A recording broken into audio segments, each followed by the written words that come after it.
Hi there, how are you? Okay, we're talking about oils.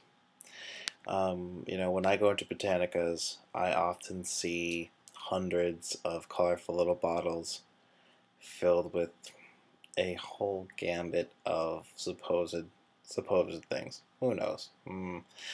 It is my belief, and something I practice, that you should really make your own.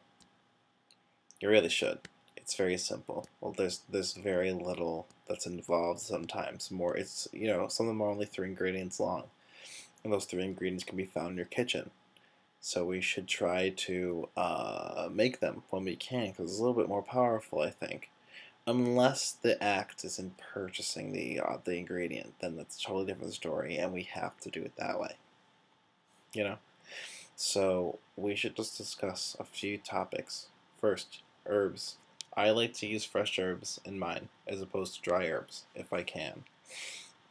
With the fresh herbs, you tend to notice they're a little bit more potent sometimes, the smell even, because you have something that was decayed there.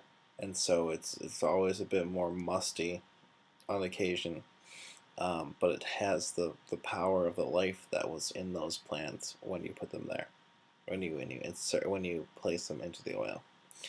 The second thing is any sort of mineral or biological you put in there. I think that you should try to go out and find it yourself. I know it's a very big thing, or make it yourself. Like, I have friends who use magic bullets, those things for their bone powder or whatever it is that they're making, and I think that's a great idea. And I will one day have a magic bullet just for spells, and I hope the person that does that is watching this.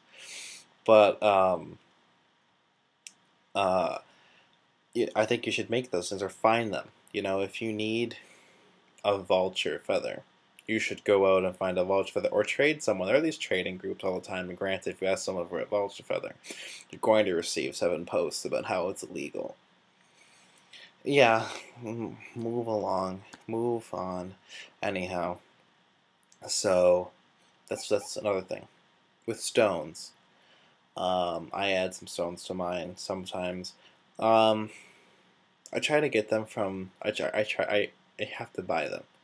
Unless I'm going to open a mine in every country, um, just to get all the things I would like to use. That's not going to happen. So I try to find like reputable dealers, or I'll buy them, or I'll try to always find ones that always are just the right ones, and I don't just buy any one. Which is why it can take me like 3 weeks to make something, but if it's worth it, it's worth the time to wait. It's a true story. Um, the actual base oil is also important, which people I don't think understand. They just quickly grab the thing that's closest to them, unlike the ingredients. Um, Olive oil. I find sometimes to be too olive oil for what I'm doing, and I will often use jojoba oil or shea nut oil or sunflower oil. To be quite honest, it's very good for working. Especially if you're trying to involve the solar aspect. I'm so sorry, I'm very yawny today. Solar powers, or wealth, even spiritual.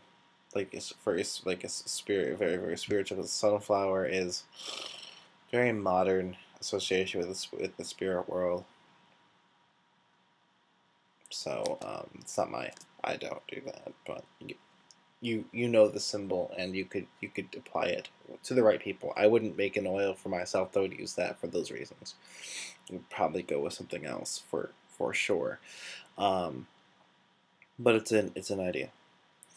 Um, Also, if you're going to color them, I know people that enjoy having these multicolored things. Do it appropriately and find it a natural dye. If you use all these natural ingredients, they're only going to sell you adding like some food color that has some suspicious origins. Just a thought. Um, those are basically the major components of what is made, what's in an oil. I mean, you can metal, just like lodestone. That's a good one because there's lots of people out there that don't that don't understand. You can buy a lodestone. Um, actually, and they're kind of cheap. Like I know, but you can get 50 cents each. That's not bad. Also, too, like there are understand like I said, there's some power in buying things, but there's also a power in finding it out in nature. Like I've said, like now tons of times. Um, or even if you can't find it anywhere, doing a reading on a substitute is just as potent as well. Um, like if you are like for example in Western New York, or just revealed my location. I can only post to the group now. In Western New York, we only really have. You can find your common herbs, but anything really rare you can't. It's kind of already to ship it in, and sometimes it's not even worth the hassle. So finding a substitute is good. I mean, for a long time I was using like I was using raspberry for blackberry, and yeah, I know they have their own different meanings, but I was using oak leaves for live oak, which is a different plant. Um, just little things like that, and or like if you can't find like the head of a serpent that was wrapped around a tree post, or stump water. That's another kind of one that's a real ingredient. Well, that's a real ingredient too, but stump water. Um, I just put a bucket in a stump, or stump wood in a bucket. It's technically stump water. It's always worked. Always worked. Granted, though, when I find stump water, I take the whole thing. I pay his spirits, and I take the whole thing, because that stuff's hard to come by. True story. Things that are also too. Why aren't we all just like? I might be the only one. I'm a spiritual supply hoarder. I will go out of my way if I know I'm going someplace that has awesome dirt. Like, I got some crazy dirt. Hold on a second. Let me reach over it. Oh, it's too far to reach. Okay. Well, it actually no. I gotta bring it. One second.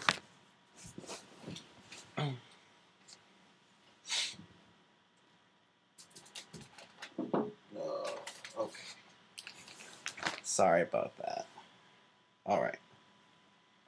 So I got this crazy dirt in my Ziploc bag. Sorry about that. Okay, in my Ziploc bag. And it still is like moisture in it, which is awesome. It's dirt from a cemetery. But hold on a second. The person who lived on the property was tried as a witch and ran away. She was a Native American person. Tried as a witch and ran away. They offered her to come back and have like receive a trial. So she came back and they killed her. Okay, and then they buried her under her cabin in this place. Okay, a couple of years go by. People it's a spiritualist movement in New York. People go there to stay. It's so creepy that they can't sleep there. So they burn the cabin down and build a cemetery on top of it. It has two sides. It has a sanctified side and an unsanctified side. One's for Native Americans. The other's for I think it's mostly German people on the other side. Um, and that was a cemetery that she haunts very actively. And you can this is Ebenezer Cemetery in West Seneca, New York, and it's a very nice area. Very nice. I suggest it to people who are in the area. But it's pretty powerful dirt, I think. I got some wood from there, some other stuff, but yeah, collect things because you never know when you're gonna need it. And so this has been very informal, and I'm gonna make more of these probably tonight. So enjoy.